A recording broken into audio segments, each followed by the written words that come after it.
wife and couldn't keep her. So he put her in a pumpkin shell, and there he kept her very well. And since hard squashes contain high concentrations of vitamins, minerals, and beta-carotene, she lasted a couple of months. What? You better let me out of here. What, good enough for Cinderella, but not good enough for you? At least she met a prince. Why, I oughta... Whatever, kids. The pumpkin is not the only magical gourd in the valley. There's the acorn squash, the buttercup, the delicata, the Hubbard. Hey, Hubbard, sounds like another nursery rhyme. Maybe for you, but to me, it just sounds like...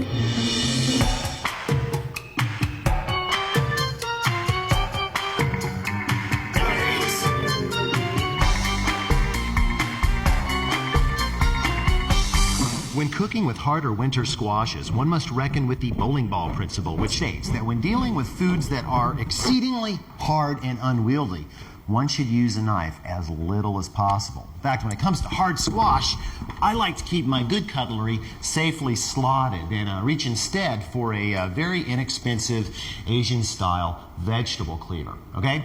Now, approach your squash, and the first thing to do is to make sure that it's stable on the cutting board. If it's not, you're going to have to take a little slice off of the bottom. This looks pretty good to me. Now, take your blade and place it right over the center. Then, tap.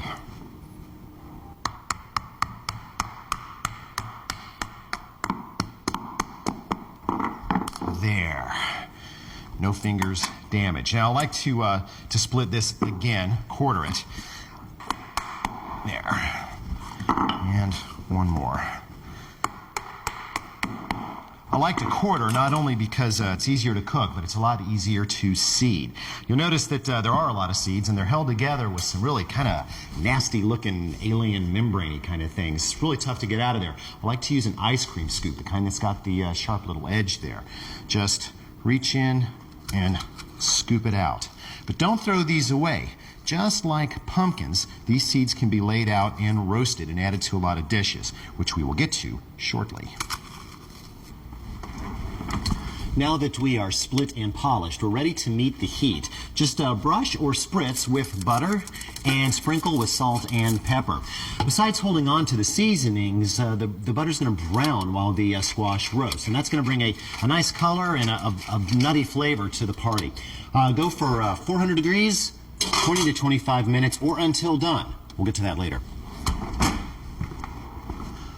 Aside from enhancing the flavor via caramelization, there's another advantage to roasting squash.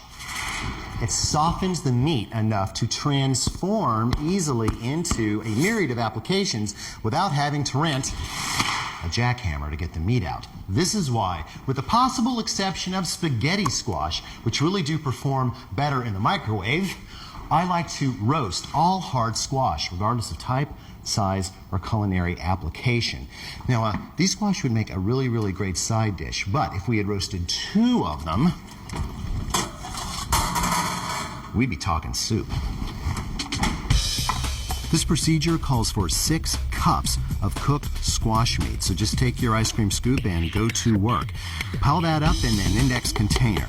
Of course, it's kind of tough to read something like this by volume and be accurate, so what I like to do is use displacement. I add 1.5 cups of chicken stock. Just pour it right in. You're going to need 3 total, but we'll save the rest for later. And then take your potato masher to it. Work out all the bubbles. Make sure that you've got all the little cavities out of there. Then read it. You know, if you've got 7.5 cups total, 6 cups of that is squash. Now, the squash mixture goes into a large pot. Just use a rubber spatula to dig that out. There. Any remnants will be rinsed out with the rest of the chicken stock. Just rinse and, well, you know. There. Next up, 4 tablespoons of honey. Any variety will do. And 1 teaspoon of grated fresh ginger. Now, this will be very easy for you to produce if you use a microplane grater. If you lent yours to your neighbor, you're probably going to have to use a box grater, and as we all know, well, it's hard to get the ginger in the soup when you can't get it off the grater. Of course, if you had wrapped your grater in 2 layers of plastic wrap, nice and tight, you'd be able to do this. Now, Of course, the trick here is to only do this on the small perforated side, or what some folks call the star cut side, where the metal punches outward. If you try to do this on the regular grating side, you're going to end up with pieces of plastic in your ginger. But this way, you come off completely clean. And you probably won't even have to wash the grater. Bring this to a bare boil over medium-high heat. And remember, high viscosity plus high sugar content equals easy burning, so remember to stir every couple of minutes. By the time you see bubble break, odds are good the squash will have disintegrated into perfectly palatable little pieces. If not, well, we've got the technology to take care of that. Yep, there's nothing like a spinning piece of steel ripping through hot, sticky... It's starting to sound a little dangerous, isn't it? You know, what we really need here is a shield of some sort, some kind of protection. I'm thinking maybe an old Frisbee with a hole cut in it and a slot, so you can just kind of go like that. That's what I'm thinking. Safety first.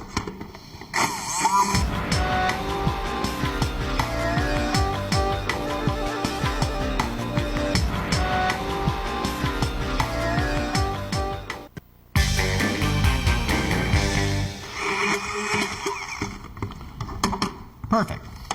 Now we'll just find whatever neighborhood kid's missing his Frisbee.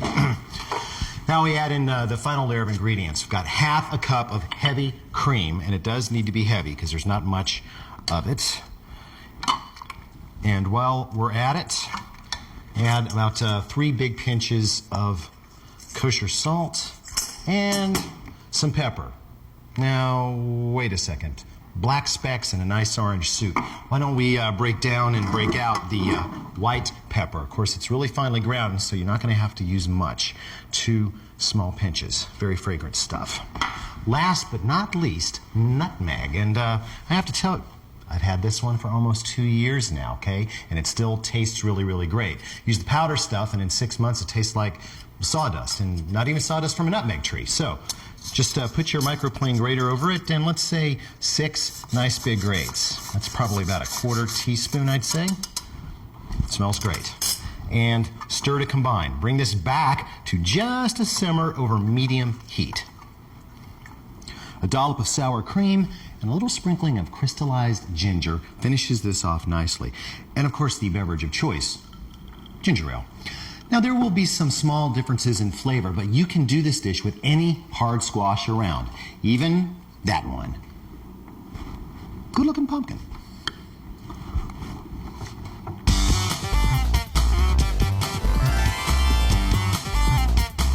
If you were to take, say, a small 1-pound butternut squash, cut it in half, slather it up with a little olive oil, sprinkle on some salt and pepper, and put it in your 375-degree oven for, say, 45 minutes, you would produce for yourself a very fine side dish for almost any meal. But if you were to also bake, say, 4 russet potatoes, well, then we'd be talking about something entirely different. We'd be talking about making dumplings. Dumplings from squash, you say? Well, sure. I mean, dumplings are mostly starch, right? And these things are mostly starch as well. The key, though, is that to make a dough out of these, we've got to work it with the right temperature, okay? They can't be fresh out of the oven, but they can't be too cool either, or the starch inside them will gelatinize and get hard. And that's a bad thing. So what we're going to do is we're going to let the steam out, let them cool down a little bit, but not too much. So we're going to just poke some holes in the spuds, and we're going to open it up. Pop. Pop. Pop. Pop. Now we'll let those blow off a little steam while we amass the rest of our software, starting with 1 lone chicken egg. To that, we are going to add a little bit of flavoring, namely nutmeg, squash's favorite friend, I swear. Just a bit, grated right onto the egg, less than a pinch even. Perfect, I'd say. We're going to go ahead and beat this lightly. Now, the egg's really important, even just one of them, because it provides both fat and protein. And the protein's especially important if the starch is going to have any structure. course, it's going to take even a little more starch in the form of all-purpose flour. We're going to need about 1.5 cups for the dumplings themselves and another, say, cup for the work surface. We're also going to need, but then we've always got that around, don't we? Anyone who's ever overworked mashed potatoes will tell you that there's a very thin line between light and fluffy and gummy and nasty. That's because there's a very thin line between a nice, ripe, plump starch granule and one that's been blown to pieces. So you want to treat this mixture, the squash and the potatoes, that is, with as little violence as possible, just till it looks, well, like that. Now, you can go ahead and switch to a wooden spoon and stir in the egg mixture and about half of the flour. It's going to be about 3/4 cup. Why hold back?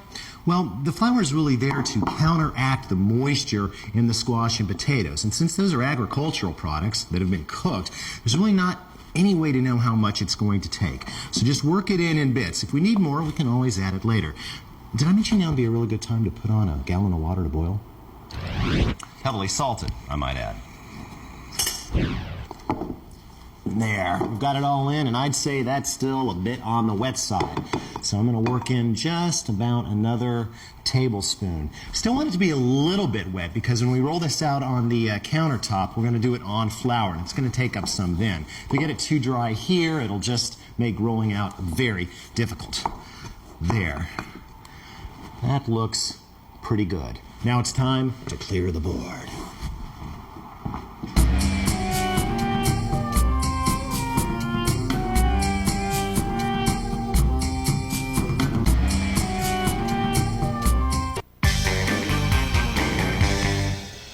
Since this procedure can be a little messy, I like to go with full frontal coverage, if you know what I mean. And make sure that you've got as much room as possible to work with. And if you've got just a small counter, use the counter. Don't use a cutting board. It'll never work. Next thing, cover this with just a little bit of flour. But try to make it a very even coverage. Kind of throw it like you're planting seeds. There. Now we're going to turn out this entire mass right into the middle. There. And dust the top with flour. Kind of think of this as a big ball of biscuit dough. Don't think of it as potatoes and squash. It's not. It's an actual dough. Okay, when you get it into a ball, grab your dough blade. You can use just a regular knife, but a dough blade's nice. And divide this into half. Okay? And then each one of those gets balled up and split again. So now we're talking about quarters, right? Each one of these gets balled up. And guess what? Divide it again so that you end up with 8 pieces that are basically the same size. 1, 2, 3, 4, 5, 6, 7, 8. If they're not perfect, that's okay. Now just set these off to the side and we'll work them one at a time. You could do this as one big mass, but believe me, it'd be a little bit too much for you. Now, this dough is pretty smooth, so I'm not going to try to get a lot more flour into it. What you want to do is very gently roll it into a snake shape. And I'm really just applying pressure with my 2 middle fingers, okay? That's what's actually doing the pushing. And the point is to try to get it nice and long and about 1/2 inch thick without actually breaking it. You're going to have to make your moves more and more gentle the longer you get. And if it does break, just stick it back together. Believe me, it's no big deal. Now I guess that's about what, 2 feet long? That's about right. Now take your dough blade and just cut these into about 1/2 inch long pieces.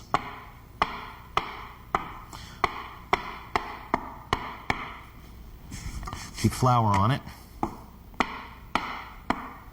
You notice that I like to kind of go down and out a little bit.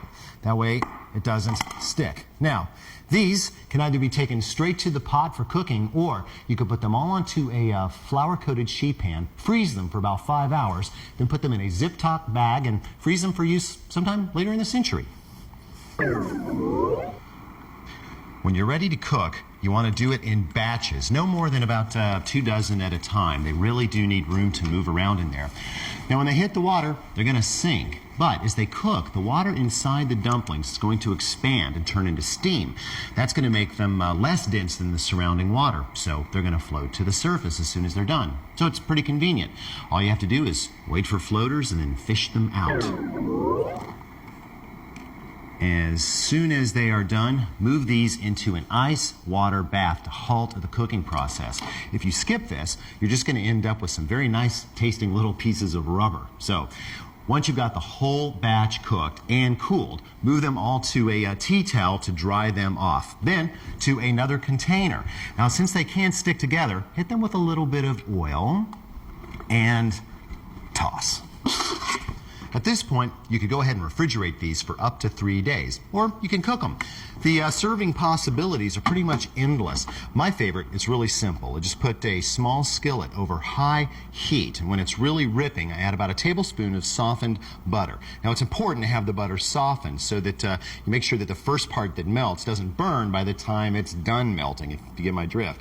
Add 2 sage leaves chopped very, very fine. Just toss that for a second in the butter, and then add a cup of very, very dry dumplings. Toss a coat in the butter, and then let them fry. Just turn them slowly every minute or so until they are brown and crunchy all the way around. A little bit of Parmesan cheese, or a lot if you're like me. Grate on some pepper, and you've got a pretty fantastic meal. And of course, you can do this with any hard squash you like. All right, you want pumpkin? I'm going to give you pumpkin. Like its cousin, the zucchini, pumpkin makes excellent bread, especially if you can get your hands on a smaller, more immature specimens. All starts by turning your hot box to 350 degrees. Then use either a box grater or the shredding disc on a food processor to turn this into this. You're going to need 3 cups, and that'll probably take about half of a small pumpkin. We're going to set this aside, but I don't want it to dry out, so I'm just going to push a piece of wet paper towel on top of it. Time to face the dry goods.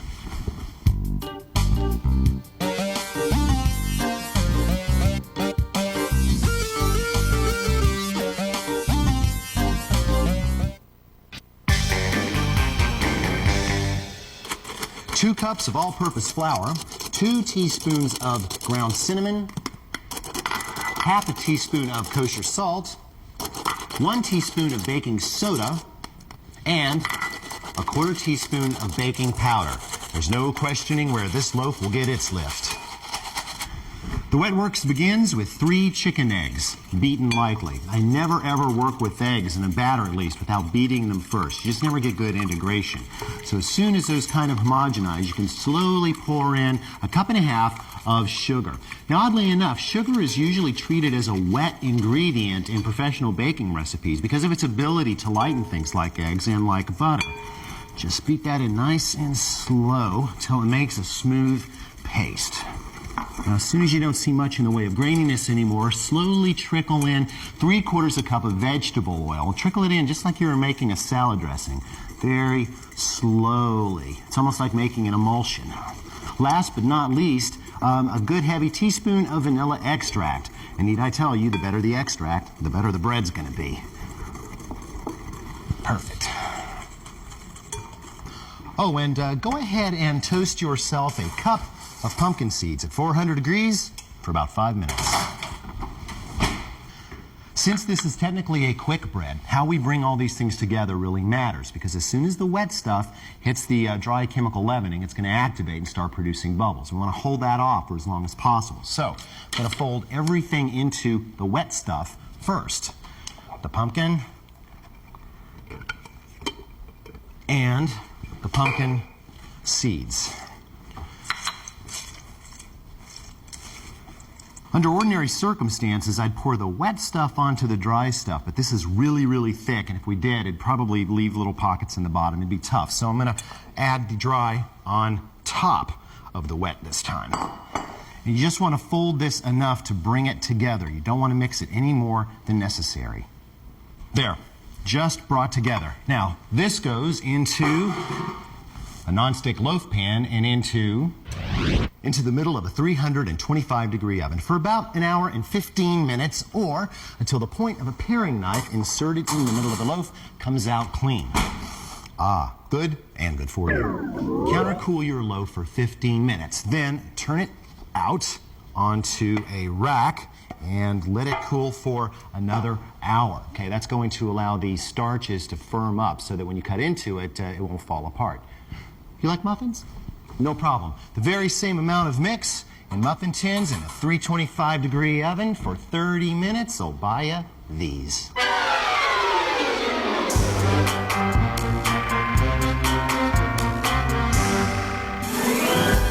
Peter hard squash cooker had a wife who was A real looker. yeah, all that vitamin A and potassium was doing her wonders. The beta-carotene complex carbs, folic acid, pantothenic acid, and vitamin C weren't hurting either. And since it contained so much fiber, Peter was feeling much less, well, grumpy. Best of all, the food was so delicious, Mrs. Pumpkin Eater didn't even want to leave the house. And so, all's well that ends well on another episode of